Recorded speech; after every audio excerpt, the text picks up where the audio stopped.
Hola, bienvenidos. En este primer bloque del último programa de 2025 vamos a conversar con el analista político Carlos Fara. ¿Qué tal? Carlos, el 2026 vos lo ves como un año, como algunos colegas tuyos, de dos etapas. Una primera etapa donde se van a discutir más bien de políticas públicas con eje en el Congreso de la Nación, y una segunda parte del año donde ya se empiezan a perfilar los nombres para el 2027, que va a ser un año fuertemente electoral. Sí, seguramente, ¿no? Primero, bueno, sabemos que vamos a arrancar el año con reforma laboral y después vendrá reforma impositiva. Sabemos que ya el gobierno decidió pasar reforma previsional a un eventual segundo mandato. La primera parte del año no solamente vamos a tener, digamos, estas discusiones importantes en el Congreso, sino que además todavía, digamos, va a faltar tiempo como para digamos, empiecen a visualizar cuestiones 2027. Seguramente en la segunda parte de 2027 muchos gobernadores van a empezar a definir fechas de elección adelantadas para eventualmente no quedar pegados con la bola violeta. Ese va a ser un dato importante también. Y por supuesto, digamos, cualquier confluencia, alianza, digamos, o construcción política alternativa para el 27, solo se empezará a conversar después del Mundial, digo, que también va a ser un parteaguas del año. Parteaguas del año. Mencionaste el Congreso, tenemos un Congreso protagonista sin dudas en este fin de año. ¿Cuál considerás que va a ser la estrategia del gobierno para el año que viene, teniendo en cuenta que si bien obtuvo la primera minoría en diputados, sigue teniendo que negociar con algunos terceros bloques? Bueno, a ver, repasemos que el gobierno ha decidido mantener el mismo esquema que en los dos primeros años de gobierno, ¿no? Que esto es negociar caso por caso, ¿no? Desechó por completo la posibilidad de hacer un gobierno de coalición, ni siquiera una coalición parlamentaria, más al estilo como había hecho Macri en su momento, obviamente con Cambiemos. Entonces, me parece que estas, vamos a decir así, dificultades, obstáculos de negociación permanente, me parece que los vamos a seguir viendo en general en esta segunda parte del mandato, más allá, digamos, de algunos detalles que eventualmente puedan querer corregir. Y me parece que el otro detalle importante es que lo que pasó estos últimos días en diciembre es un poco un test, ¿no? Respecto de cómo es el gobierno ahora que tiene más potencia en el legislativo, y está claro que hay algún problema en el sistema de toma de decisiones, ¿no? En algunas de tus últimas columnas hablabas de esto, de alguna falla en la toma de decisiones e incluso de alguna pregunta respecto del amateurismo. ¿Cómo se puede tener en cuenta esto ahora que pasaron 2 años y que también mencionás hay algunas caras conocidas en la política dentro del propio oficialismo? Sí. A ver, no parece ser ya como un problema de personas, ¿no? Digo, Guillermo Franco podía tener o no sus limitaciones, Santilli larga trayectoria, digamos, en ese sentido no hay muchos, digamos, figuras de ese tipo, pero sin embargo me parece que hay una cierta, digamos, como falta de coordinación. Hay un problema muy concreto, que es que el gobierno tiene que mantener un superávit alto 2026-2027, con lo cual, digamos, la caja no da para mucho, las promesas no pueden ser muy generosas, y me parece que eso, digamos, también le empieza a traer algunos problemas al propio Santilli en cómo queda en su relación con los gobernadores, ¿no? Igual el gobierno termina con un nivel de apoyo este año bastante elevado, superior al que muchos creían, ¿no? Claro, sí, totalmente, porque fue un año muy particular, claro, ¿no? Digamos, muy heterogéneo. Si uno mediría hasta antes del 26 de octubre, digamos, un año con muchos altibajos para el gobierno, además de la elección bonaerense el 7 de septiembre. Pero el hecho de haber ganado la elección y unos 2 o 3 semanas antes teniendo el apoyo de Trump económico, me parece que eso obviamente dio vuelta por completo a la situación, y ahora vemos un 2025 claramente con un balance favorable, pero es vamos a decir así, una fotografía un poco distorsionada de todo lo que pasó durante el año, ¿no? En el Congreso hablamos, hay algunos bloques pequeños que sin embargo están funcionando para negociar con el gobierno.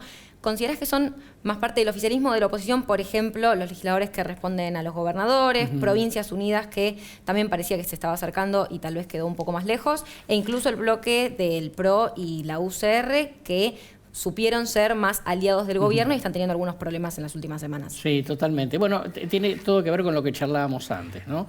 Digamos, el gobierno había generado un shock importante, digamos, al triunfar con amplitud el 26 de octubre, sin embargo, no está logrando por ahora convertir ese efecto psicológico y el efecto del número en diputados a favor suyo en términos de ingeniería política, ¿no? Entonces, me parece que ahí de vuelta, digamos, el punto es, hay en todo este proceso ciertas cuentas sin saldar de la primera parte del mandato, ¿no? De me prometiste esto, no me lo diste, y entonces primero ahora entregame esto, como pasó con los ATN, con algunos gobernadores que después, digamos, no se verificó a favor la votación por completo en el caso presupuesto. Me da como la impresión, digamos, de que el sistema como de premios y castigos todavía necesita como afinarlo bastante, ¿no? Bueno, además, las dos leyes que vos nombraste como más importantes que se van a debatir este año, la reforma laboral y la impositiva, requieren diferentes tipos de alianzas, porque en la reforma impositiva entran a jugar los gobernadores porque se discuten impuestos que se coparticipan, y en la reforma laboral hay actores sociales que van a tener más voz y predicamento. Total. Y eso tiene que ver con la estrategia que vos señalabas, que el gobierno va a ir caso por caso en cada una de estas leyes, y por ahí no tiene los mismos votos en una que en otra. Claro, totalmente así. Porque entran, digamos, muchos después factores regionales, ¿no? Digo, en provincias que van a reclamar, digamos, por mantener algún tipo de beneficio o subsidio, los de la Patagonia como zona fría por el tema del gas, los del norte por el gasto de electricidad, etcétera, etcétera. Y después porque vamos a entrar en una gran discusión muy demorada, que esto es si barajamos y damos de vuelta en la Argentina con el sistema de coparticipación, ¿no? Particularmente Provincia de Buenos Aires, ¿no? Que hoy sabemos que ha sido el más desproporcionado en ese sentido. Y yo creo que el gobierno va a un camino de vuelta, tratar de utilizar un sistema de premios y castigos en función de la eficiencia con la cual administre cada provincia, ¿no? Y los gobernadores, que también tomaron mucho protagonismo después de las elecciones con las negociaciones, ¿esperás que tengan una conducta que se acerque a esperar la reelección, por ejemplo, su propia reelección en sus provincias, de acercarse al gobierno, de jugársela más por alguna función nacional? Ya, me parece que en eso se van a volver como muy conservadores. Yo creo que van a apostar, digamos, a sus propias reelecciones o la prolongación en algún otro liderazgo.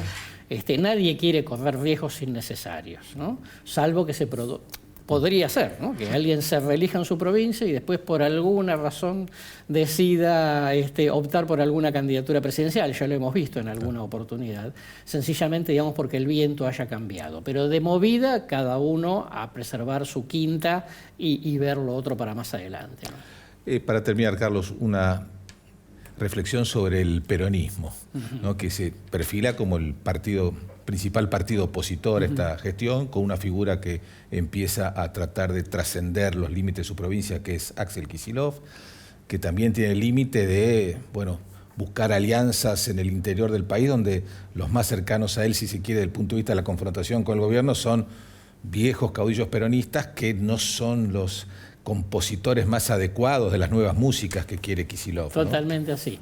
A ver, primero creo que esta es una crisis estructural de la cual no sale ni mañana ni pasado, ¿no? Digo, es un tema que va para largo.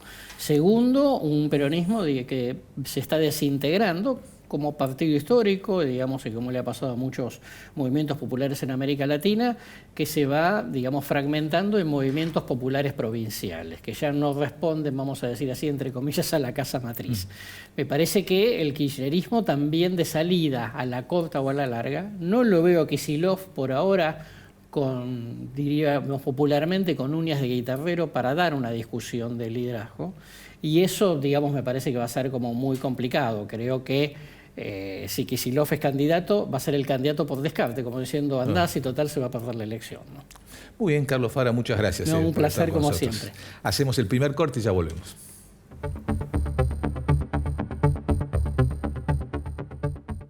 Así se ve un sistema de movilidad integrado. Y así se siente hoy. Colectivos de la ciudad más modernos con cámaras y nuevo sistema multipago. Estaciones renovadas y más cámaras de monitoreo. Todo conectado. Buenos Aires Ciudad.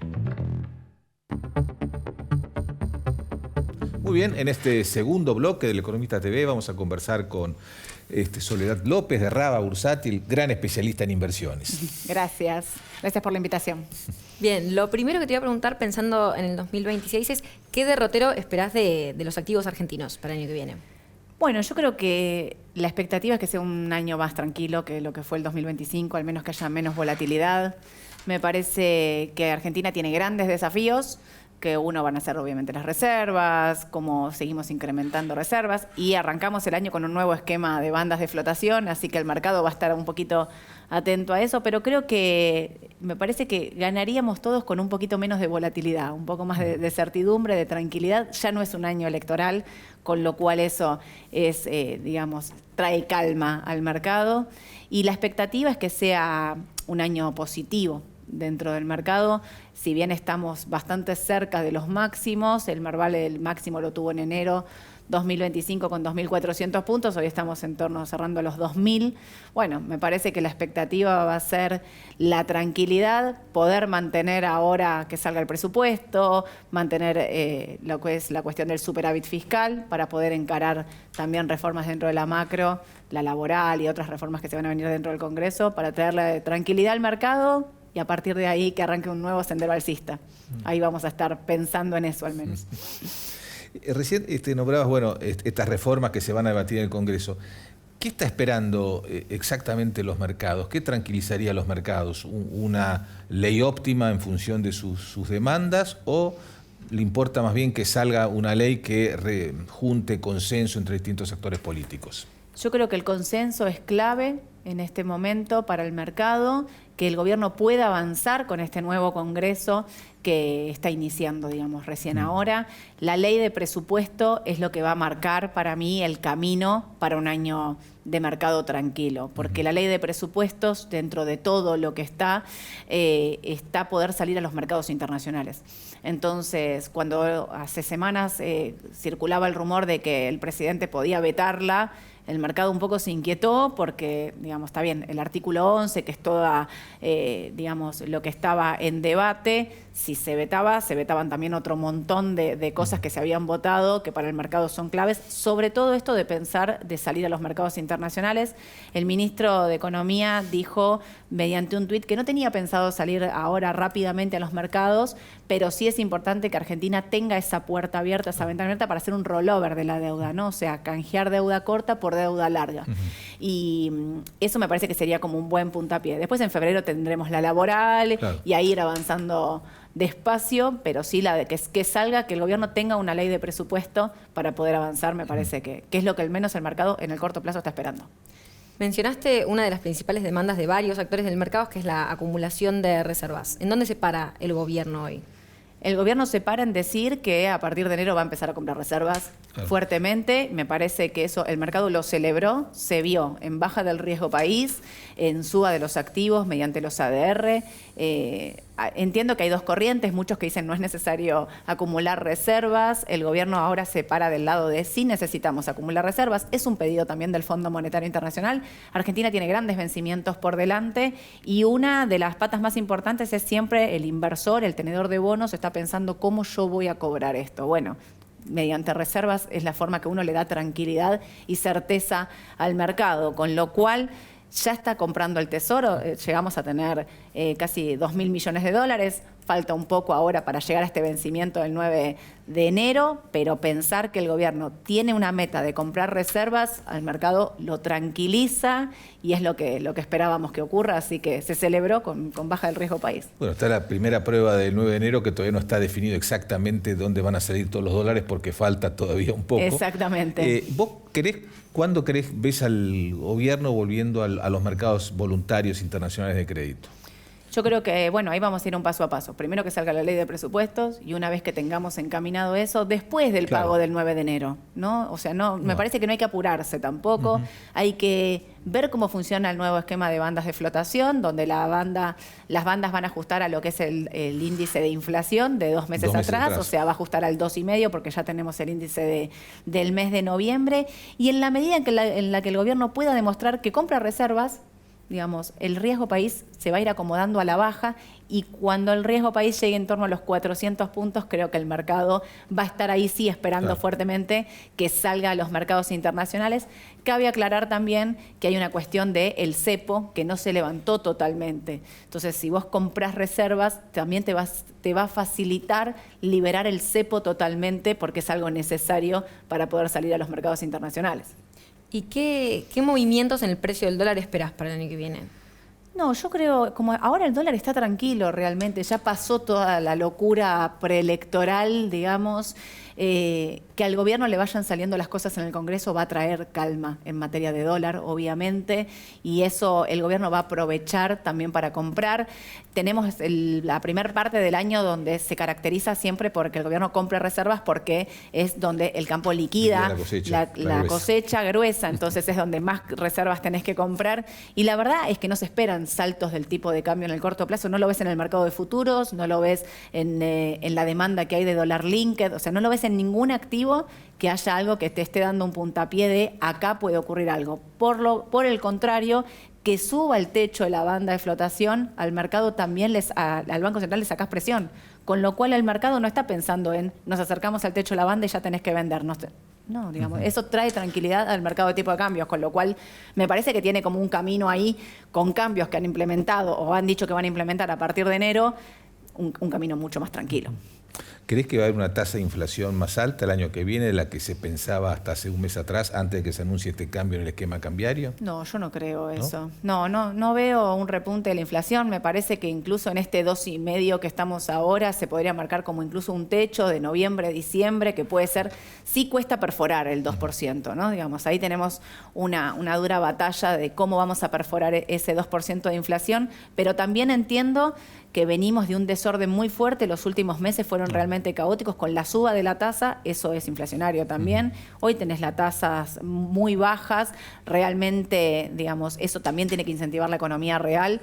Y entonces ahí es como digo, se ordena eso. Y me parece que los pasos están dándose sobre un piso firme para que la inflación pueda ir corrigiendo. El presidente habla también de una inflación del 1% 2026, mitad de 2026. Me parece que ese es el camino en un marco ordenado y sin todos los vaivenes que tuvimos este año.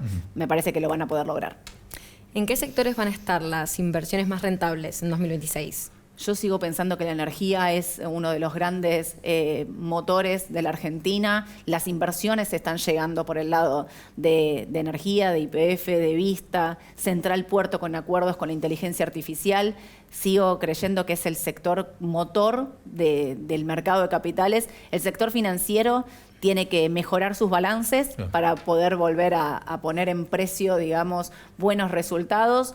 Se espera que le cueste, porque el mercado financiero, la parte financiera está muy ligada a lo que es la economía real. Y la economía real no es de un día para el otro, sino que lleva más tiempo, entonces ahí lo podrías esperar para el segundo trimestre, si querés pensar el sector financiero, pero el energético me parece que es siempre el que tiene que dar de hablar y donde hay que tener inversiones. ¿Y el mercado de bonos, cómo lo ves? A mí me gusta el mercado de bonos para pensar de una vez por todas que la renta fija es renta fija. Dejemos de pensar en la renta fija como renta variable, con volatilidad muy alta. Los bonos hoy están en torno a un 9% de TIR. En el mundo es altísimo tener un bono que rinde 9% en dólares anual. A veces perdemos un poco la dimensión de los valores, ¿no? Si logramos la estabilidad y logramos que esos rendimientos incluso bajen, hacer una apuesta de mediano a largo plazo hoy con bonos al 2035 en torno al 9,5%, y todo se mantiene bien, me parece que son buenas inversiones y un atractivo que da para decir, bueno, tengo un bono, una renta fija al 9,5%, no existe en el mundo. A veces perdemos un poquito ese foco con respecto a las tasas del resto del mundo. La última, Soledad, todo esto que estamos hablando, ¿cómo ves el contexto externo? Digamos, básicamente tenemos un dólar que este año que está terminando se debilitó mucho. Sí.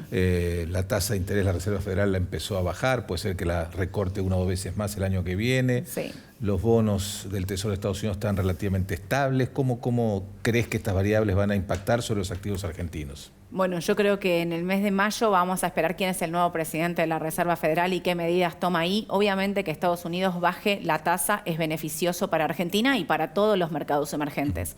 Así que eso también tendría que reactivar la actividad en Estados Unidos, con lo cual me parece que sería un buen impulso y no todo depender, como viene pasando con la tecnología y la inteligencia artificial, que es lo que viene impulsando fuertemente los mercados, sobre todo este último año. Ahí se reactivaría la economía. Hay una cuestión también entre el dato de desocupación, que vino un poco más alto, así que es necesario, digamos, que se reactive un poco la economía real también en Estados Unidos para poder encaminarse. Dicho esto, si Estados Unidos baja su tasa, a nosotros nos beneficia ampliamente. Así que me parece que puede ser bueno. Hay muchos conflictos geopolíticos que habrá que ver cómo avanzan, y también hacer un llamado de atención a el precio del oro. Siguen especulando con que va a subir el oro, que hizo un año oro, plata espectacular, y siguen subiendo el precio para el año que viene, con lo cual hay una gran parte del mercado en el mundo que está pensando que hay que resguardarse. Así que me parece que ahí hay un punto de atención a tener presente. Muy bien, Soledad López, muchísimas gracias. Gracias a ustedes por la invitación. Muy bien, hacemos un corte y ya volvemos.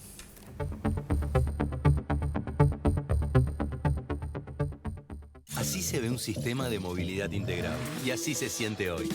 Colectivos de la ciudad más modernos con cámaras y nuevo sistema multipago. Estaciones renovadas y más cámaras de monitoreo. Todo conectado. Buenos Aires Ciudad. Muy bien, tercer bloque del Economista TV. Vamos a conversar ahora con Juan Pablo Olé, especialista en política internacional, que fue embajador de Argentina en la OEA, también en Brasil y en España. Así es. Aprovechando el conocimiento sobre Brasil, le consulto, es un país sumamente importante su relación con la Argentina. Es un año importante también para Brasil, que va a tener elecciones. ¿Cómo espera que se desarrolle el vínculo con nuestro país? Bueno, vamos por partes. Voy a primero analizar un poco cómo viene la elección en Brasil. La elección viene muy amañada porque Lula es el presidente, tiene un gobierno que no es ni el primero ni el segundo, es el tercero, y como tercero no es ni tan bueno como el segundo ni como el primero. ¿Por qué? Porque es una coalición a la derecha. Y esa coalición tiene costos, y esos costos se pagan en el partido que es el PT y se pagan electoralmente. Y por otro lado está el PL, que es de Bolsonaro, o la figura más representativa de Bolsonaro, que está impedido de participar.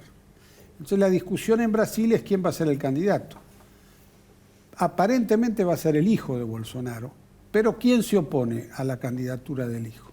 La mujer de Bolsonaro. ¿Por qué? Bueno, porque ahí hay conflictos políticos y conflictos familiares. Entonces, la sensación que hay en la política en Brasil es que le están ofreciendo a Lula un campo orégano para avanzar. Entonces, los informados y los pesimistas dicen que Lula le puede ir mal por esto y por aquello. Y los menos informados, que son la gente, no sabe bien qué es lo que va a pasar. Entonces, es una elección que para mí tiene muchos interrogantes. Hoy.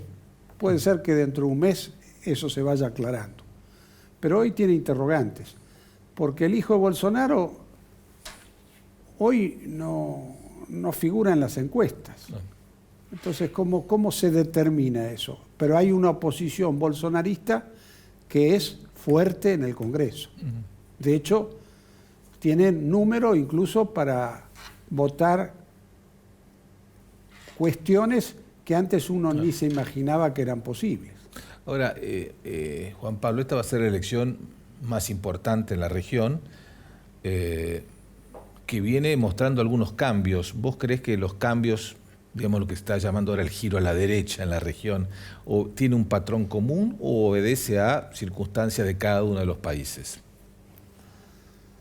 Bueno, yo creo que eso tiene una reflexión previa, que es que la izquierda en América Latina fracasó y la derecha nunca triunfó. Esto es una paradoja. ¿Por qué? Porque si la derecha hubiera triunfado, toda América Latina sería desarrollada. Y la izquierda nunca triunfó porque nunca pudo desnivelar la desigualdad. Seguimos siendo la región más desigual del mundo. Exactamente. Entonces la pregunta es, ¿qué es lo que le falla a la región? ¿Le fallan los proyectos? ¿Le falla la política? Y tiene una falla que para mí viene de los 60 y antes de los 60, de los 50, que es la ideologización de la política. Que esto tiene que ver básicamente con la Revolución Cubana. ¿Por qué? Porque todos los partidos políticos progresistas en América Latina han tenido alguna influencia de la Revolución Cubana. Después se han salido, han entrado a mitad, esto, lo otro. Pero puede tomar el peronismo, para tomar un caso. Cook quería que Perón fuera a Cuba. Perón nunca fue a Cuba, se quedó siempre con España, que era un gobierno, en términos ideológicos, fascista. Toda esa presión duró durante 50 años, hasta que llega Kirchner. Y Kirchner dice, no, nosotros somos la izquierda. Y bueno, y la izquierda terminó con Chávez, la izquierda terminó con la expresidenta presa. Termina una cosa que no tiene ideología ya. Ahora, acabas de nombrar a Chávez. ¿Cómo, un tema muy de estos días, cómo crees vos que termina el episodio en Venezuela? Si Trump logra el desgaste, probablemente en algún momento en Venezuela van a tener que tomar una determinación de sacarse a Maduro de encima. Pero eso va a ser una negociación con los traidores. Porque siempre hay uno que traiciona. Ahora, si hay un conato militar, eso ya es otro tema, que yo creo que eso es más complicado. Porque ahí juega el nacionalismo regional, juega el nacionalismo bolivariano, juega el nacionalismo de los vecinos, y yo creo que eso lo tienen medido los americanos, en el sentido siguiente, que cualquier acción que exceda el marco posible puede volverse en contra. Y ahí yo creo que el desgaste es una política. Ya que mencionó a Trump, su principal disputa es con China. ¿Cómo juega América Latina en este conflicto? China planificó la política en América Latina hace 25 años y la formuló para 30. Si uno toma las estadísticas de hoy, objetivamente en los grandes países de América Latina, México, Brasil y Argentina, y China es un actor importante. Y esta semana, si ustedes verán los diarios y los repasan, algún programa, hay como una devolución de campaña pro-China por todo lo que hace Estados Unidos versus China en América Latina. No quiero dar nombres, porque tampoco, pero hay notas, hay reportajes, hay programas de radio, programas de televisión menos, todo como que ayer leí una nota interesante, porque esa nota que habla de que Trump lleva a la guerra y que China lleva a la paz. Y esto yo creo que es un sofisma. ¿Por qué? Porque el hecho más concreto de China es lo que hizo Xi Jinping hace 1 año y medio, 2 años, en un congreso del Partido Comunista, lo hizo levantar con la guardia del Congreso a su antecesor, lo mostró en todas las televisiones del mundo para decir, acá el que manda soy yo. Ahora, este conflicto, esta disputa por el liderazgo mundial entre China y Estados Unidos, nos encuentra a los argentinos, encuentra a la Argentina claramente alineada con Estados Unidos. Sí. ¿Es una estrategia razonable, conveniente? ¿Cuáles son los costos y beneficios que tiene esta estrategia? Si yo miro la historia, los excesos en la Argentina siempre se pagan. Y la historia me indica que nosotros debiéramos tener una excelente relación con Estados Unidos, pero mucho antes de la llegada de Milei. Eso nunca lo supimos hacer. ¿Por qué? Porque siempre tuvimos el gato metido en el gallinero, que es la ideología. Y la ideología nos ha llevado a tener malas relaciones con Estados Unidos por razones que ni siquiera podíamos manejar nosotros. A mí, Bonnie, me tocó en Washington presidir la Iniciativa de las Américas en la época de Menem. Eso fue a propuesta del embajador americano en la OEA, que después fue subsecretario de Estado. Y nosotros ahí hicimos una actividad que era realmente importante porque era Bush padre el presidente, tenía el ALCA como modelo, y el ALCA lo fulminaron el progresismo latinoamericano y no puso nada a recambio. Este es el problema. Y tampoco pudimos hacer nada mejor que la Alianza para el Progreso. Que fue una iniciativa de América Latina hacia Estados Unidos. Exactamente. Entonces, mi pregunta es, no a China en los temas de seguridad. Y somos los primeros que lo hemos vulnerado. ¿Por qué? Porque le dimos una base de observación espacial en Neuquén. Eso lo hizo la Argentina. Mike Pompeo era secretario de Estado del primer gobierno de Trump y dio una conferencia en Bahía donde explicó por qué esa base era una interferencia en la seguridad hemisférica. China esto lo entiende. ¿Por qué? Y porque Estados Unidos puede hacer cosas o parecidas o similares en el sudeste asiático. O sea que no estamos hablando un lenguaje que el otro no conoce.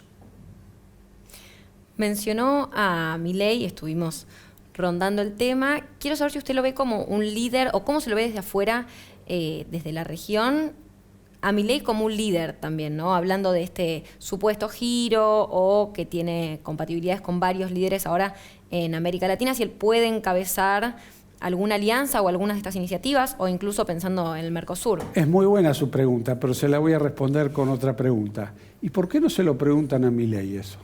¿Por qué? Porque Milei dice que no le gusta la política. Por ejemplo, Milei se encuentra con Lula el otro día en la reunión de Mercosur. Y la gestualidad es tan importante como las palabras. Y la gestualidad en la política es convencer, conquistar, conseguir, negociar.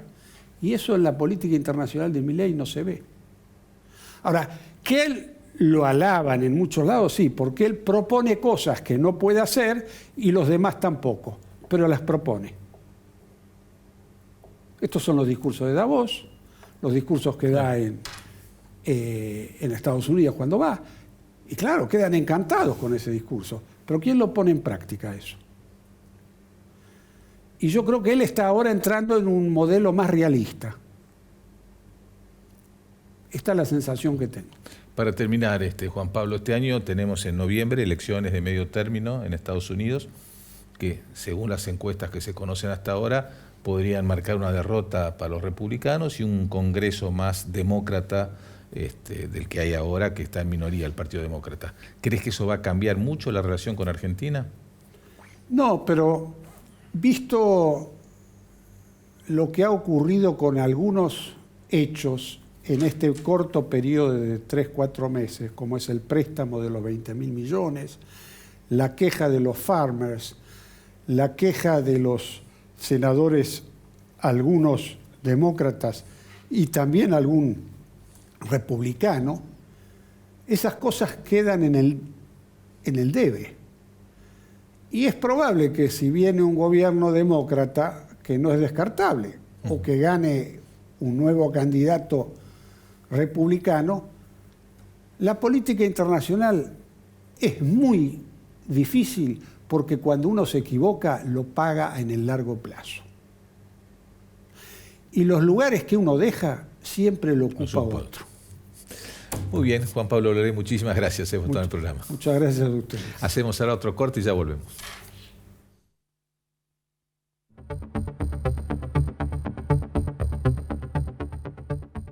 Así se ve un sistema de movilidad integrado. Y así se siente hoy. Colectivos de la ciudad más modernos con cámaras y nuevo sistema multipago. Estaciones renovadas y más cámaras de monitoreo. Todo conectado. Buenos Aires Ciudad.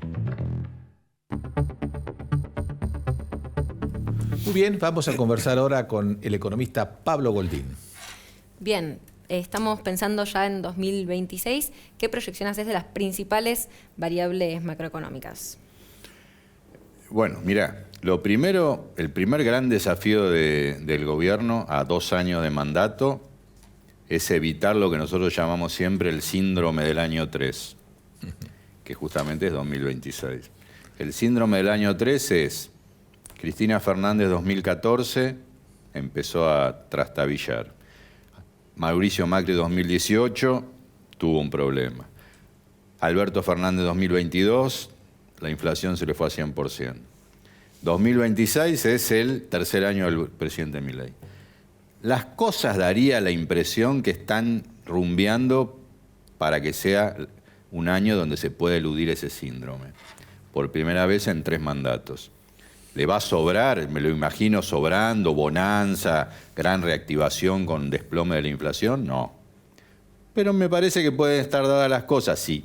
Si no se cometen muchos deslices políticos ni económicos, de que podemos tener un año positivo, con un poco menos de inflación, no tanto menos, y un nivel de actividad que tiene el gran desafío de seguir recuperándose y recortando heterogeneidad, porque está claro que en este momento la Argentina tiene una grieta en el nivel de actividad muy evidente, entre los sectores que le van más o menos bien y los sectores que le van más o menos mal. Así que el gran desafío es eludir el síndrome del tercer año, que la inflación dé lo que tenga que dar, un poco más baja que ahora. No me imagino la aspiración pronóstico oficial del 0 y pico en algún momento de mediados del año que viene, y el nivel de actividad que está con un semáforo con verdes claros en algún lado y rojos profundos en otro, se neutralice un poco.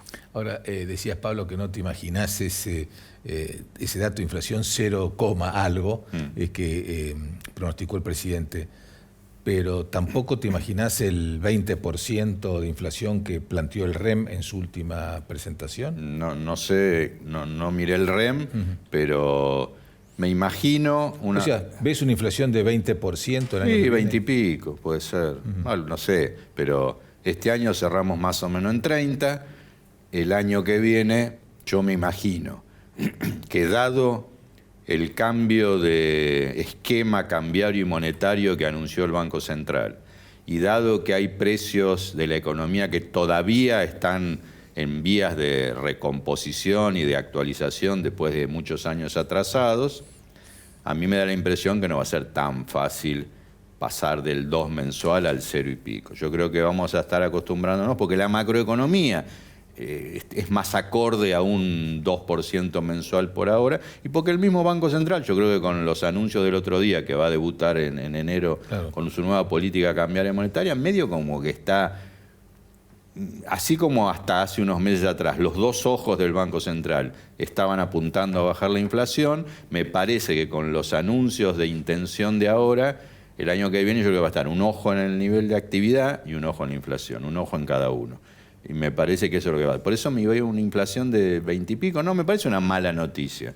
O sea, al revés, yo creo que forzar una inflación de 0 y pico mensual, atrasando precios, forzado, sin que la macroeconomía lo merezca, me parece que no sería sostenible. Me parece que, bueno, estamos yendo con una declinación de la inflación.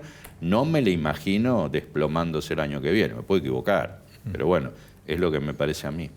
Mencionás la actividad como uno de los factores principales y marcabas esta división. Hay algunos sectores que les va muy bien y otros no tanto. ¿Qué relación tiene con el empleo y qué estás esperando para este factor en particular? Bueno, está bien la pregunta, porque si vos agarrás el bienio, Milei, 24-25, y lo acumulás, vos tenés un semáforo muy claro en el nivel de actividad. Vos tenés un pedazo de la economía, que es más o menos 20% de la economía, que está el campo, que está la minería, que está el petróleo y que están los bancos. Eso es más o menos un 20%, un cuarto de la economía. Está en verde. Está produciendo más que en el 2023. La estrella es el petróleo, vaca muerta, etcétera, etcétera. El campo viene bien, la minería también es una estrellita y los bancos que están ahí, que están bien produciendo. Después hay un pedazo de la economía que está ahí boyando en el medio y después hay un 40 y pico por ciento de la economía que está en rojo. Está en rojo quiere decir que está produciendo menos que en el 2023. ¿Qué es eso? Básicamente hay 3 jugadores muy importantes que son la industria, el comercio y la construcción. Están en rojo. No son 3 cualquier sectores, son 3 sectores muy urbanos, muy conurbanos diríamos, muy de ciudad, casi a la antítesis del campo, de la minería y del petróleo, que derraman, que cuando el campo anda bien derraman a las ciudades, pero que no es lo mismo. Si a vos tenés la industria, la construcción y el comercio en rojo, se siente mucho. Se siente en el bolsillo, se siente en el movimiento de la ciudad, se siente en el empleo. Y entonces el gran desafío del año que viene es que esos rojos, industria, comercio y construcción, se moderen o tornen en verde. Ese me parece que es el gran desafío, sin que los verdes se caigan. Claro. Pero el semáforo tiene que ir rumbeando a una cosa un poco más verde que rojo con esos 4 sectores que son sensibles. Ahora eso, Pablo, requiere sostener los niveles de empleo y el nivel de ingresos. Los ingresos todavía, salvo los informales, siguen rezagados con relación a la inflación. Te voy a contestar macro y micro. Lo que requiere es más plata en el bolsillo de la gente, más crédito y más plata en la economía. Esa es la macro. La micro en el bolsillo, es lo mismo. O sea, y vuelvo al tema de los anuncios del Banco Central. Me da la impresión que lo que el Banco Central anunció, anticipó que iba a hacer a partir del año que viene, si le sale bien, es decir, bueno, yo el año que viene me voy a animar a comprar más dólares, voy a comprar dólares. Este año que termina ahora no compro nada. Cuando compras dólares, inyectas pesos, es así. El Banco Central compra dólares, inyecta pesos, compra dólares, inyecta pesos. Va a intentar lubricar la economía, inyectar más liquidez en la economía, potentemente, porque comprar dólares derrama en las calles, derrama en los bancos, puede derramar en el crédito, y eso puede hacer de que la plata aparezca más en la economía y también en el bolsillo de la gente. Ese me parece que es el objetivo, la aspiración del Banco Central, siempre mirando de reojo al tipo de cambio y a la inflación, porque si empieza a comprar dólares y a inyectar pesos y se da cuenta a las 3 semanas o a los 2 meses o a los 3 meses que la inflación medio que se recalienta o que el tipo de cambio empieza a subir más de la cuenta y empieza a tocar el famoso techo, va a contenerse. Pero me parece que para que los rojos esos, industria, comercio y construcción, recuperen, se necesita liquidez, plata en la calle, crédito, porque construcción es crédito, comercio, bolsillo, e industria es una mezcla de las dos cosas. ¿Y qué rol tiene que tener el Estado en esos rojos? Porque es un gobierno que, por ejemplo, parece rechazar una política industrial.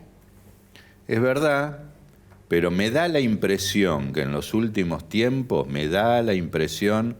que, o porque se da cuenta el Ministerio de Economía que estás percibiendo y el Banco Central están percibiendo que el nivel de actividad se está quedando, y especialmente en esos rojos. Y porque yo creo que el año que viene ese tema va a estar en el candelero. Yo creo que a medida que pase el tiempo, esos rojos que estamos hablando van a estar en el centro de la escena económica y política. Y entonces me da la impresión que la propia realidad le va a imponer a este gobierno libertario, no industrialista, por decirlo de alguna manera, la necesidad de prestarle un poco más de atención a esas cosas. ¿Crees que se va a avanzar finalmente en la constitución de reservas? Que, bueno, se le reclaman al gobierno de distintos lugares, ¿no? Es de afuera y de adentro. A ver, primero, el Banco Central anunció que el año que viene va a intentar comprar. Vos podés comprar, para poder comprar una cantidad relevante y habitualmente, el que te va a condicionar eso es cuántos dólares compré la gente. O sea, acá va a haber una disputa entre cuántos dólares va a comprar la gente para viajar o para ahorrar contra cuántos dólares va a comprar el Banco Central. Dependerá obviamente de la oferta que aparezca. Suponiendo aún una oferta relevante o voluminosa de comercio exterior o de ingreso de capitales, la gente no puede comprar la cantidad de dólares que compró este año. Este año, en 9 meses, una vez que se levantó el cepo, compramos más de 30.000 millones de dólares para viajar y para ahorrar. Así, si seguimos así, el Banco Central cuando vaya a comprar se va a encontrar que no va a tener lo que comprar. Entonces, por lo menos tiene que caer a la mitad. Yo me imagino, si cae a la mitad, que es 1.000 y pico millones de dólares por mes, que es lo que pasó en noviembre y lo que yo creo que pasa en diciembre, hay chance de que el Banco Central compre dólares. Ahora, ¿comprar dólares equivale a acumular reservas? No. ¿Por qué? Bueno, eso dice el gobierno, que hemos comprado, pero no lo pudimos acumular. Bueno, justamente, el 2024 compró un montón de dólares y no acumuló una reserva, claro, o muy poquito. ¿Por qué? Porque si el Tesoro, que tiene que pagar su deuda externa, no lo consigue su propia plata, su propio financiamiento para pagar esa deuda, se la va a tener que pedir al Banco Central. Entonces, cada dólar que compre el Banco Central, el día que diga, bueno, voy a acumular un poquito, va a venir el Tesoro y va a decir, no, para, que yo no conseguí todo lo que tengo para pagar, dámelo a mí. Entonces se lo revende al Tesoro y en ese circuito a lo mejor llegamos al final del camino y el Banco Central compró 10.000 millones de dólares y se lo tuvo que vender todos al Tesoro porque no tenía cómo financiar su deuda y el Banco Central se va a quedar otra vez zapatero. ¿Cómo ves, para terminar, Pablo, el dólar el año pasado, que este año subió por encima de la inflación? Bueno, el tipo de cambio en Argentina se mueve desde hace un tiempo por oferta y demanda. Y así va a seguir. O sea, el Banco Central dijo que va a entrar a comprar, va a haber un demandante más, claro, la gente va a seguir comprando y va a depender de oferta y demanda. Hay un techo, habrá que ver ese techo que ahora es móvil, más móvil que antes, en qué situación queda, pero va a haber que guiarse por la oferta y la demanda. Si el Banco Central entra a comprar y compra sostenidamente, bueno, hay un demandante más, hay que ver cómo reacciona la oferta, hay que ver si la gente compra menos y ahí habrá que ver. No hay una política cambiaria de decir quiero este dólar o quiero. Es la oferta y demanda y habrá que ver si rebasa el techo o no rebasa el techo, esa es la clave. Muy bien, Pablo Boldín, muchas gracias. Bueno, gracias a ustedes. Pausa y volvemos.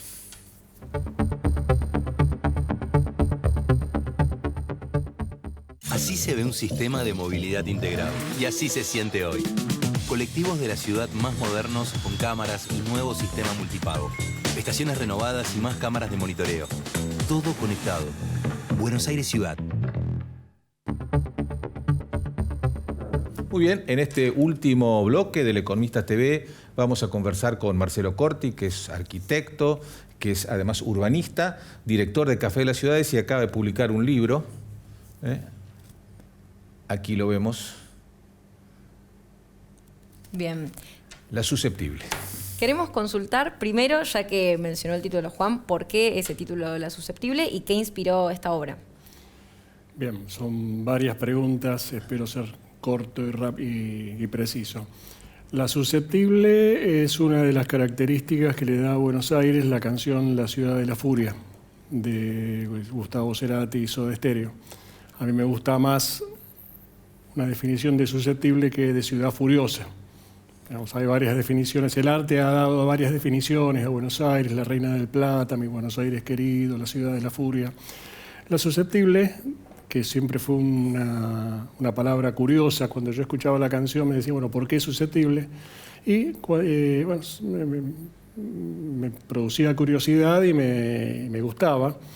Y cuando decidí escribir y publicar este libro, una de las primeras cosas que hice fue ver la definición exacta de susceptible y tiene dos definiciones que me gustan mucho para Buenos Aires. Una es que es algo molesta, quisquillosa, no quiero usar alguna palabra que sea correcta, pero en definitiva, susceptible en el sentido de susceptible a las molestias.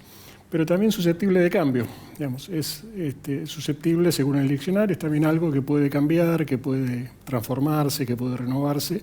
Bueno, y ambas definiciones me parece que están bien para Buenos Aires. Bien, ya que estás mencionando estas características, ¿qué diferencia a la AMBA, la ciudad de Buenos Aires, al conurbano, de otras ciudades del mundo?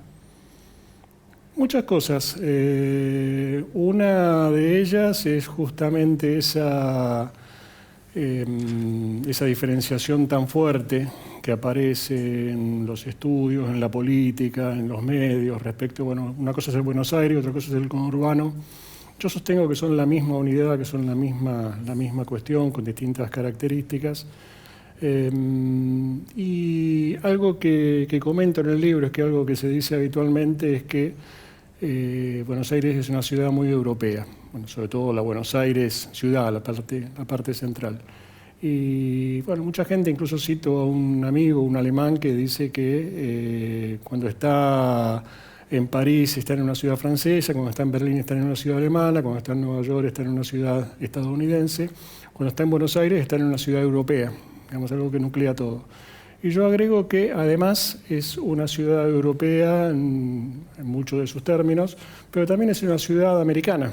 Digamos, es una ciudad donde, digamos, yo digo, este amigo mío decía, a veces me siento en Buenos Aires, a veces me siento en la Quinta Avenida, a veces me siento en la Gran Vía, a veces me siento en los Champs-Élysées. Y yo digo, bueno, a veces en Buenos Aires te sentís en la Sabana Grande de Caracas, a veces te sentís en Tepito de Ciudad de México, a veces te sentís en Sao Paulo.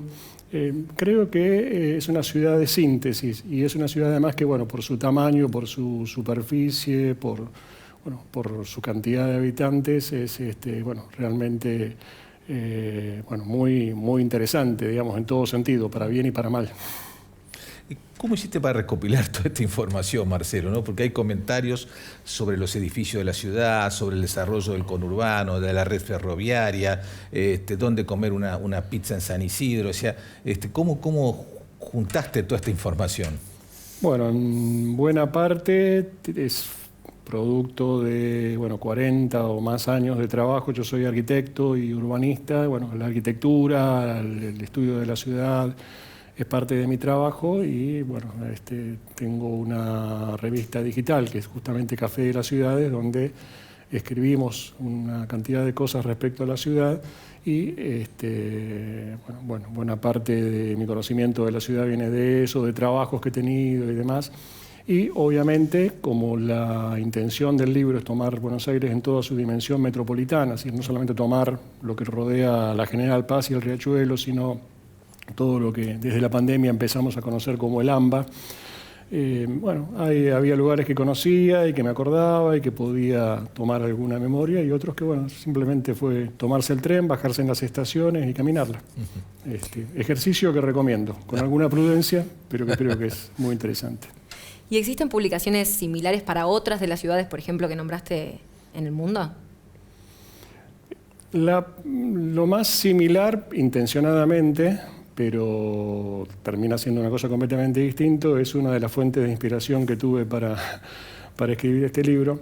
Cuando en una oportunidad, hace 30 años, en los 90, fui a Nueva York, venía de un trabajo, digamos, aparecí en Nueva York y tenía que comprar una guía para orientarme un poco en la ciudad, y tuve la suerte de comprar una guía muy buena, la Real Guide. Yo creo que ya no deben estar saliendo, porque ya las guías de turismo han sido reemplazadas por internet, por todas esas cuestiones. Y me llamó mucho la atención que, primero, que hablaba de toda la ciudad de Nueva York, no solamente de Manhattan y los edificios más importantes y el Central Park, sino de todos los barrios, inclusive los menos fotogénicos, los menos transitados, los menos turísticos. Y decía cosas muy útiles, que daban mucho para la reflexión, no solamente para decir, voy o no voy a tal lugar, sino para pensar un poquito acerca de esos lugares. Y se me ocurrió ya en aquel entonces que estaría bueno hacer algo así sobre Buenos Aires. Después creo que hay también, de alguna forma, inspiraron mi trabajo, hay películas, hay un libro de un escritor turco ganador de un premio Nobel, Orhan Pamuk, que se llama Estambul, Ciudad y Recuerdos, que no es exactamente, no tiene estas características, pero también enfoca desde lo histórico, desde los recorridos, lo que es una ciudad como Estambul, que obviamente es una ciudad parangonable a Buenos Aires en tamaño, en una cantidad de cuestiones. ¿A quién va dirigida la obra este libro, Marcelo? En general, a cualquiera que esté interesado en Buenos Aires. Recién pasó algo curioso, que es que cuando lo abriste, buscaste primero tu barrio, digamos. Es algo que pasa muy frecuente con quienes ya lo han leído o se los he acercado, bueno, buscan validar su conocimiento de Buenos Aires sobre lo que más conocen. Pero también está dirigido a bueno, la gente que conoce una parte de Buenos Aires y quiere orientarse un poco más, o la gente que está por conocer Buenos Aires, la gente que está de paso, la gente que vive y que la conoce pero que quiere validar su conocimiento. Bueno, además vos hablas de todos los barrios, perdón Marcelo. Todo el mundo puede buscar su barrio porque hablas de casi todos los barrios, de las localidades del conurbano. Sí, esa es la intención, digamos. En una parte señalo que, bueno, Charcas y Bit, por poner una esquina cualquiera de un barrio muy elegante de Buenos Aires, es tan válido para conocer Buenos Aires como Mosconi y la Ruta 3 en La Matanza, digamos, o cualquier barrio de José Cepaz, o de Martínez, o de Avellaneda, o, digamos, en general creo que bueno, todo Buenos Aires, obviamente con diferencias de elegancia, de pintoresquismo, de lo que fuera, de atractivos, habla de Buenos Aires, así que me parece que es importante. Y otra cosa es que, a pesar de que lo que comentaba, yo soy arquitecto y urbanista, obviamente quienes son mis colegas encontrarán una cantidad de cuestiones también para validar o para estar en contra, pero creo que está dirigido en general a todo público. Por eso lo comparo con una guía turística, básicamente. Alguien que quiere conocer o reconocer Buenos Aires. Sí. A mí me sorprendió realmente la cantidad de temas sobre los cuales informa. Marcelo, éxito con este trabajo y muchas gracias por tu presencia en el programa. Muchas gracias a ustedes. Nosotros nos despedimos. Este es el último programa del año. Les deseamos un muy feliz año nuevo y nos volvemos a encontrar en 2026.